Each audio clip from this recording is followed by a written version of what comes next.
Hello, everybody. Welcome back to A Cult of Misfits. I am the glorious Matt Owens. How's it going?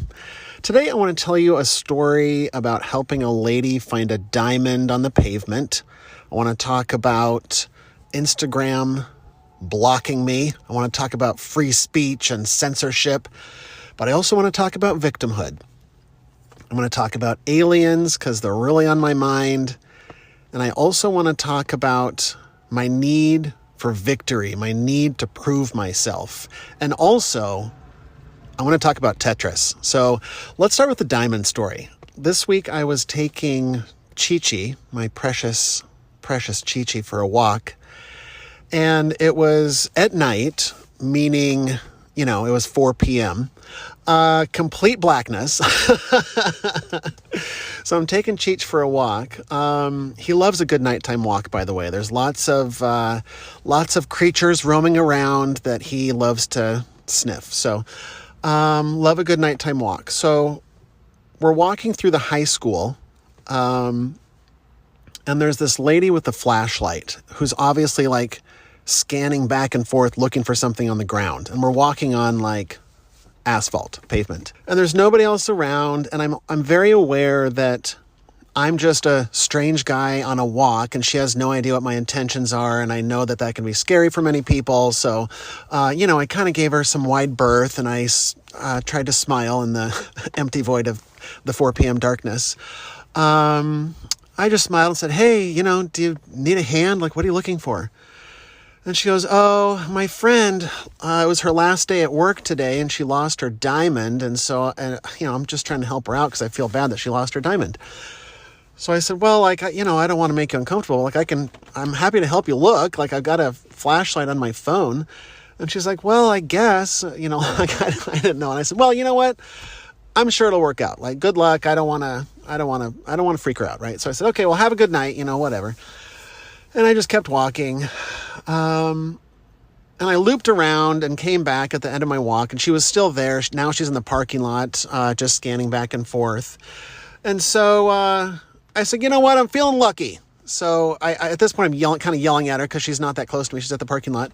And I said, "I'm just going to take a look with the flashlight. No big deal." And she's like, "Yeah, okay." Whatever, dude. And so I'm like, I got a feeling I'm going to find this fucking diamond. And so I whip out my flashlight on my cell phone, which, isn't super powerful, but if it's gonna get the job done, it's gonna glint in the diamond and I can see it in the darkness or whatever. So I'm just scanning back and forth, letting the force lead me to the location of this diamond. And so I'm just scanning back and forth with Chi-Chi on the leash, just looking at me like, "What the hell are we doing?" I'm like, "Come on, boy, where's the diamond? Where's the diamond, boy?" That's what I need to train him to do, is to search for diamonds, but that's for another day, obviously. So we're scanning back and forth, and I'm like, "You know what? I'm just confident I'm going to find this fucking diamond." And so, sure enough, my flashlight tags something on the ground that's shimmering. And I'm like, "No way."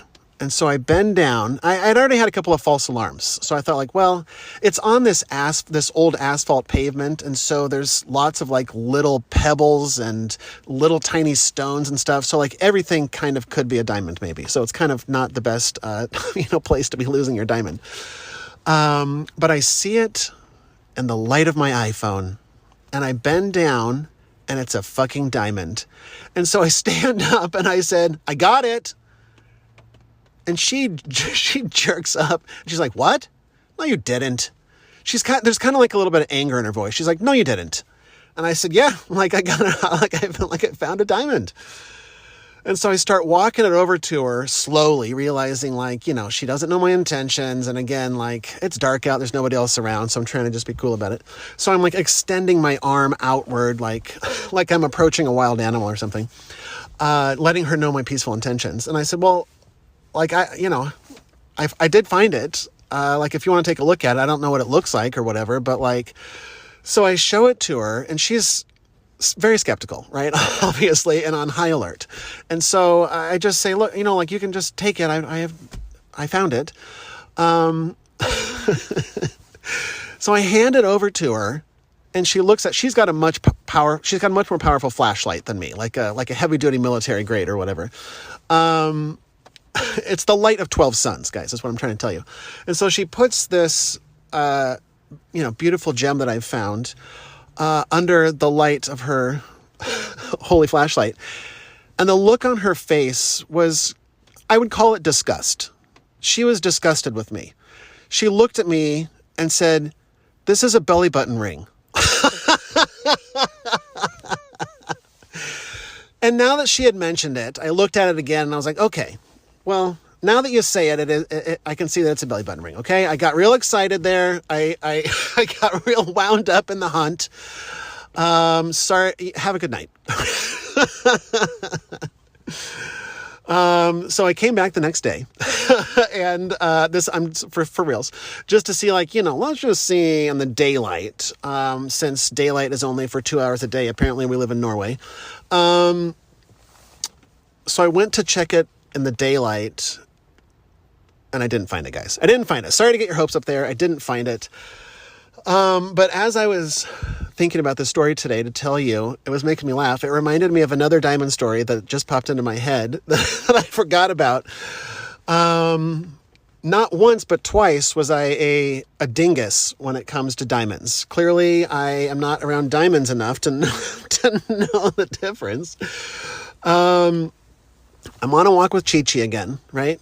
Maybe that's the key, is he's my diamond dog. Maybe I do need to start training him, because we're coming into contact with a lot of diamond situations here. We're on a walk. This time it's in a field. We're in a field. I'm with my kids and I find this ring. And it's like a metallic ring, right? So the ring is metal. I don't know what kind of metal it is, guys. Clearly, I don't know what kind of metal it is. But it's got this big fucking diamond on it. And the kids ask if it's real, and I'm like, I kind of don't know, guys. I kind of start trying to chip at it to see, if it's costume jewelry, if it's plastic or something, it's going to, obviously chip off or something. So I'm, trying to chip it or mar it or something, or scratch it or something. And it's kind of hard material. I'm not creating a blemish. It's not plastic. And so I'm like, I don't know about this one. Okay. So I tuck it in my pocket. We play at the park or whatever. And, we drive to a jeweler's. We drive to a jewelry store that's nearby. And I take it in and I walk up to the case, and, the employee is behind the case and she's probably 12 feet away from me. Right. And I say, "Hey, I found this on the ground. I'm just curious if it's a diamond or if it's authentic or whatever." And she goes, "Hold it up." And so I hold it up and she goes, "Nope," and continues with her work. Totally has her back to me. And she's not even that close to me. And I'm like, "Well, could you just humor me, please? And look at it? You're 12 feet away from me. Can you just check it out?" Cause I think I've hit a jackpot here, right? I feel like I found a fucking diamond ring. How lucky am I? And so she huffs and puffs over to me, very, very angry that I'm wasting her time. And the kids are with me and they're just, "Is it real? Is it real?" I'm like, "Okay, guys, I think we got a fake one here." So she looks at it kind of a little too dramatically and rolls her eyes and is like, "No, this is costume jewelry. It's worthless. Anything else, sir?" And I'm like, "No, thank you." So, not good with the diamonds, guys. I wasn't meant to be a jeweler. What else are we going to talk about today? Let's talk about Instagram. I'm kind of putting my heart and soul into the podcast, and Spirit has really been guiding me to focus more of my attention and heart and soul, etc., my energy on the podcast. So, hi, here we are. And the way that the universe has been pushing me in that direction is I tend to lean on Instagram more than any of my other platforms that I put content on.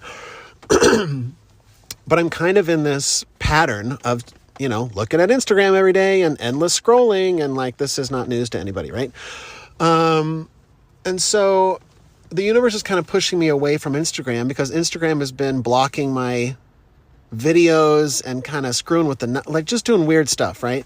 Not letting me go live, etc. And I'm kind of giving myself a pat on the back as this is happening to me because, during the pandemic, I feel like I had what I would consider a major spiritual awakening / dark night of the soul, right? And during that time, my eyes were opened in a new way to how things are perhaps operating on this planet with our government, etc. And I got real riled up about free speech. I got real riled up about censorship, and I got real irate at the whole concept, right? Like, how dare they try to censor me? I got real wound up about it. And I got to a point in my path, my growth, whatever you want to call it, where I started questioning that. Because I didn't like that feeling in my heart, to be honest with you. And I wanted to change that, because what I realized is that in blaming social media and shaking my fist at the government and, the pharmaceutical companies and all of that, and I don't mean to downplay any of it, right? Because it's all real and I believe that it's all a thing. But what I'm talking about is my reaction and response to it. Rather than shaking my fist in the air and getting real riled up about it, I realized that I was playing in victimhood. And I had never really thought about that before. And I had never really pondered it and seen how much I was playing the victim in my own life, particularly at this place in time, right, around the pandemic. And so once I started addressing that within my own heart, that victimhood, it started melting away. My anger for social media, my disdain for the government, and, the long list of atrocities that are going on around the world, right? And again, I don't mean to downplay it all, but it all depends on how you choose to react to it. It's all in how I was choosing to respond to the government or Instagram or YouTube or whoever it was that was doing me wrong, those guys, right? The 1% or, whatever, fill in the blank with whatever. It was me playing the victim. And so once I started consciously making a shift, becoming aware of how often I was playing the victim, then I could become more aware of how I could see it now. I was aware of it. I was like, okay, shit, I'm actually playing the victim a lot. And I would like to change that within my own life, within my own heart. And so I'm going to start changing that. I'm going to start responding to these things differently. I'm going to stop freaking out about it. And it was a process. It was baby steps. It did not happen instantaneously. And so I'm patting myself on the back because it's come full circle now, and Instagram is up to its, shenanigans again. But at the end of the day, they can do whatever the fuck they want. It's their platform. So I can choose to get riled up about it or not. And so the new improved version of me is choosing not to get riled up by that sort of thing. So that's because of the practice that I've done over the last several years of just letting that shit go. So I'm just taking a break from Instagram. I'm still posting to YouTube, but they did me dirty a few years ago, guys. But let's not talk about it. We've let that shit go, right? So I'm still posting the podcasts on Spotify and Apple Podcasts and YouTube, and I love seeing the statistics, seeing who's listening to me. So hello to everybody who's checking out the podcast. I've got listeners from the U.S., obvi, the UK, India, where else? Germany. Got a couple of Germans out there. Hello, Germany. I've been to Germany. I loved it. It's very similar to the Pacific Northwest, which I love. So it's a beautiful, beautiful country. Shout out to Germany. What else we got, guys? Let's talk about aliens. That's what's on my mind here. And it's a huge topic, and I was going to dedicate one episode to talk about aliens, but let's just talk about it in little bits and pieces. Because I'm thinking about disclosure a lot, specifically this week. Disclosure, the big reveal. Hey guys, there's aliens. I think we're kind of past that in many ways. And of course, there are some people that believe that there are not aliens or whatever, but everybody has a different opinion, right? And at the end of the day, who knows? But, just looking at the evidence, there's a lot pointing to the fact that there's aliens here, guys. Even if 90% of all that stuff out there is fake, that there's a lot of evidence pointing to the fact that there's aliens out there, right? Okay, so I feel like that's not even what the debate is about anymore. I feel like we've moved on past that as a civilization, and the majority of people, I believe, are in the camp that okay, fine, yes, there's probably aliens here, okay? Now, I ask myself often, just because like I think about this stuff nonstop, right, that why hasn't there been a disclosure yet? I think that the answer is that it's beyond they're here. I don't think that, I think we're past that. I think that part of the reason why perhaps they haven't been revealed yet or shown themselves or whatever is because I have a couple different options here. The first option is that they are like reptilian, right?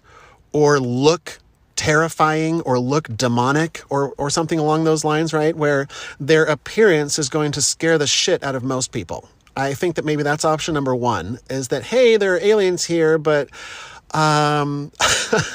just a quick heads up, they do look like demons. So if you can get past the fact that they look demonic, they're a really great species, guys. Real fun guys to hang around. Real knee slappers, these reptilians. So I think that's option number one, is that perhaps they just would scare the shit out of us, right? Or option number two is that there's some sort of interdimensional, or they're hidden from our human eyes visually in some way. And that the real truth is, that the real big reveal is that they are around us at all times, and they always have been. I think that would really freak a lot of people out. And I think that maybe that's why disclosure, I'm trying to think of like, why would it still be hidden? What reason beyond surprise, they're here? Beyond that, like, what's the real reason perhaps that they haven't revealed themselves? And I think it's because what would really scare most people? And I think it would be that scary demon faces, or perhaps I've also been thinking about like just stuff that is beyond most people's comprehension. That's just sort of like, everybody has a different level, right? It's not like everybody has a different, trying to be kind. Everybody has a threshold where they're like, nope, I'm checking out. That's too much for me. Nope.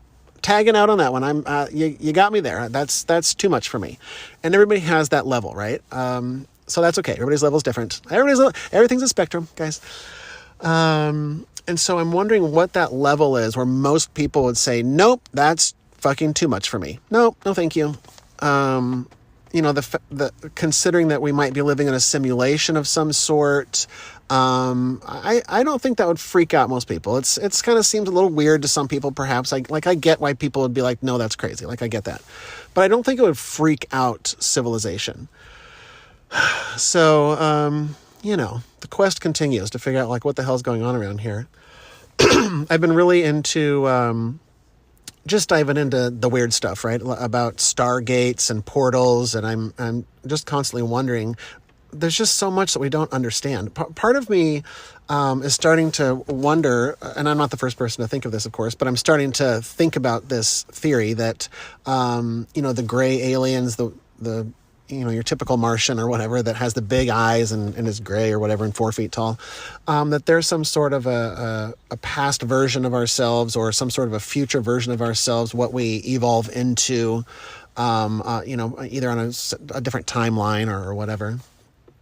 And that they're time travelers, we are time travelers, so that they're humans in, a million years. That's what we look like. Or perhaps that's what the reptilians are. They are just a future, more advanced version of ourselves. And we're just not ready for that kind of revelation yet, right? So these are the things I'm thinking about. Like, there's enough alien crashes. There's enough stories from people that, to me, appear reputable. Not all of them, of course, right? But, I just like to always weigh the options. I always like to look at it. Like, I really want it to be true, but I've learned to practice trying to look at the other side and say like, well, there is a chance that there are no aliens, that the whole thing is just some kind of a mix-up, that it's just some big conspiracy or something. But like, I just think that they're out there. And I think that, of course, there's, multiple species is very likely, right? I don't know. I'm kind of also wondering speaking about disclosure, that I'm wondering if, I feel like we're on a trajectory as a species to unlock telepathy, whether we use it through a spiritual technology that is perhaps advanced, that was perhaps used by our ancestors, right? That we just have, that is now dormant in the modern human, because 99% of our DNA is labeled by the mainstream scientific community as junk DNA. They literally have no idea what the hell it's there for. And so I think that it's there to unlock more potential within the human body, and perhaps there's dormant cells and DNA that we haven't explored yet, right? So I think about these things, and so I think that perhaps we're unlocking, and so I think that maybe there's a really good chance that we're going to unlock this telepathy, because the telepathy is already here on some level, in a small degree, right? Depending on who you are and what your gifts, your spiritual gifts happen to be. But I've experienced telepathy on some level many times, and so it's unexplainable, right? And I think many people have. You think about that friend of yours that you haven't talked to in 20 years, and they call you, the next day, that sort of a thing. It's like, whoa, that was weird. Or just knowing what somebody is thinking as soon as they walk in the room. It's there's stuff like that. That's, you guys, I have to explain it to you guys, but I think we're on a trajectory of unlocking that in a more real, sci-fi way, where we can actually just read each other's minds. And then also in a technological way, man-made technologies, like Elon Musk's Neuralink, I think that we're headed in that direction one way or the other. I think that we're going to be a telepathic species. I think that it's inevitable with the technology that we're developing right now, or the technology that we're accessing from our ancestors, right? So I think it's kind of exciting, and I wonder if disclosure is not disclosure of aliens, but I wonder if disclosure is once the entire population, or most of the population, or even any large segment of the population that is activating this Neuralink, that they can read each other's minds, the veil is dropped. There is no lying anymore. There is nothing that can remain hidden anymore. And I think that I wonder if this peeking behind the veil, which another word for that is the apocalypse, that means removing of the veil. If this removing of the veil is just seeing everything in this reality for what it truly is, right? I think that's what disclosure is truly going to be. And I think that this interdimensionality of beings on this planet, and I think that it's all starting to come to light. So I choose to be excited about the technology. I choose to think that we're heading in a direction that is beneficial for the planet. Because here's the deal. This is what I've learned. Is that the more that you focus on the negative, the more that you focus on that we're going to hell in a handbasket, the more that your reality will be that, and it will keep the frequency at that level in your world and on the planet. So I think that as society starts shifting the way that they react and respond to these things, whether it's free speech, censorship, or alien disclosure, or any of these things, right? The more that we focus on those things in a negative light, the more that they will continue to prosper. And so what I've learned to do is don't give them my energy at all. It just feeds that negativity. It feeds that darkness and keeps me in that feedback loop that I did not want to be in. And so I broke myself free from that feedback loop. And for me, I just wanted to be free from all of that. And I totally understand people who are in that place where they do see all of the injustice. They do see everything that is going wrong in this world and what the government is doing. And I feel like I sort of went through that phase in many ways. And so for me, I feel much more free, which is what I'm essentially looking for. I just feel free from all of it now because I've just let it go. All right, let's talk about Star Wars. We're going to talk about Star Wars. We're going to talk about the need to prove myself, the need for victory, and there's a lot of analogies here, a lot of Star Wars analogies and a Tetris analogy. And I want to talk about, we got to talk about Tetris, guys. So I'm watching one of the Star Wars. It was the third one, I think. I don't even remember. But Obi-Wan Kenobi said to Anakin Skywalker, "Your need for victory, Anakin, blinds you. Your need to prove yourself will be your undoing." And I heard these and I paused it and ran over to write it down real quick because it totally clicked with what I was dealing with in my own life. So let me say those quotes again. Your need for victory blinds you. Your need to prove yourself will be your undoing. And I definitely have this need right now to prove myself, to have a big victory. It's at the forefront of my mind, and I was going to say borderline obsessing about it, but I'm just straight up obsessing about it.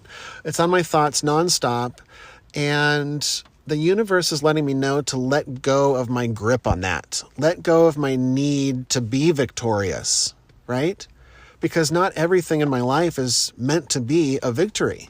I'm also meant to fall on my ass because there's lessons to be learned in all situations.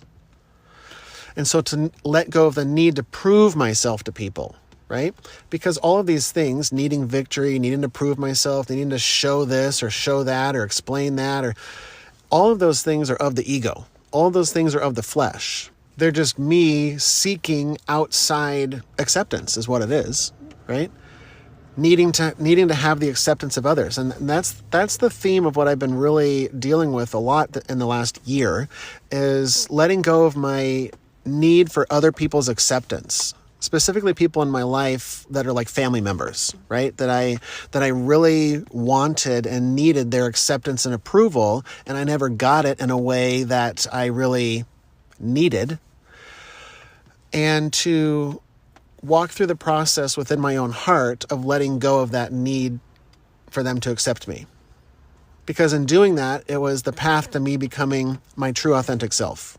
And I couldn't be my true authentic self when I was constantly relying on other people's love and acceptance. Because I had to first look within and learn to love and accept myself first. That's what that lesson was all about. And here I am again, given another chance to let go of my grip on this, to let go of my grip and need for victory. Especially like in manifestations, like when I'm trying to manifest something in my life, it tends to, be all consuming. And so what I'm realizing, this goes back to social media as well. I was having a little chat with Spirit last night, and Spirit let me know that I'm obsessing over these manifestations, and that's part of and that in itself is blocking the manifestations in many ways. Because, for example, on Instagram I follow many accounts of dream homes and mansions and fancy living, right?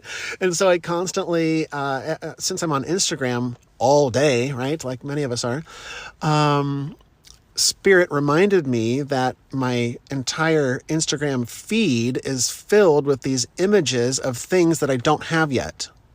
And so whether it's subconsciously or not, I'm looking at all these images of, mansions and fancy cars and, vacation places and stuff like that. And it's constantly reinforcing, we don't have that yet, we don't have that yet, we don't have that yet. And it puts me in a state of lack. And what I've been trying to do the last couple of years is break myself free from that pattern of lack, choosing not to view it that way, right? And so, I realize that I'm on social media bombarding myself subconsciously with these images of lack. And so it's just one more reason on the list of reasons why I'm going to be taking a hiatus from Instagram and social media, is because I just want to take a break, right? And so just to reinforce this concept, I'll talk about Tetris. First of all, I need you guys to know that I would categorize myself as a Tetris wizard. I have superhuman abilities when it comes to Tetris. I can't explain it. It's a gift from God, but I'm absolutely unstoppable when it comes to Tetris, right? And so I was recently at one of my sister's house and playing Tetris at her house, and I humbly made my name on the game the master, right? Because I'm just real proud of it, guys. Speaking of ego, but that's what this conversation is about, is ego, right? And so I called myself the master just to let everybody know, as if it weren't completely clear, who was the big dog around here when it comes to Tetris. And so I made a point of filling every single high score with the master. Right? I had to make sure that I was on every scoreboard. And then the last time I was visiting, I was playing Tetris with my nieces. I was giving them a little workshop on how to become masters themselves, right? They're little masters in training. I'm so proud of them. So I was playing with my nieces, and the old Nintendo cartridge glitched. Now, I have to say, for you Tetris aficionados, this is technically the new Tetris on Nintendo 64, okay? It's the game that I'm the best at. Give me any platform. I'll play Tetris on any platform you got. But this is my fave. This is my fave. So I'm playing the new Tetris. And anyway, I'm playing with my nieces, and right in the middle of one of a real hot game, guys. I was on fire. That goes without saying, right? Right in the middle of the game, it glitched and reset. And I was like, okay, well, whatever, no big deal. It's an old game, old cartridge, old system, whatever. So that's to be expected. So I gave it a good lick. Like, you got to give it a good lick, guys. I don't think kids today appreciate licking the cartridge like back in the good old days, but gave it a blow, gave it a lick. Yes, it's meant to be sexual, guys. It's meant to be, I have an erotic relationship with the Nintendo cartridge. Just putting that out there. So anyway, I fired her back up, and guess what? During the glitch, all of the high scores and all of the names completely reset. So that was, I don't have to tell you guys, that was very devastating for me. So my nieces got to see me sob uncontrollably in the corner. And once I gathered myself together, I was like, that's okay, guys. Everything happens for a reason. No. Okay, I didn't really do that, guys. But it was like, it was a huge fucking bummer. And then guess what popped into my head? As soon as that happened, the universe said, your need for victory, Anakin, blinds you. Your need to prove yourself will be your undoing. And I was like, motherfucker, don't use Star Wars quotes against me. But I'm just reinforcing this idea that, like, why do you need to have all the Tetris high scores? Huh? Who are you trying to impress, buddy? Everybody is already impressed with your skills, okay? You don't have to, like, go out of your way to say how, how you're the king.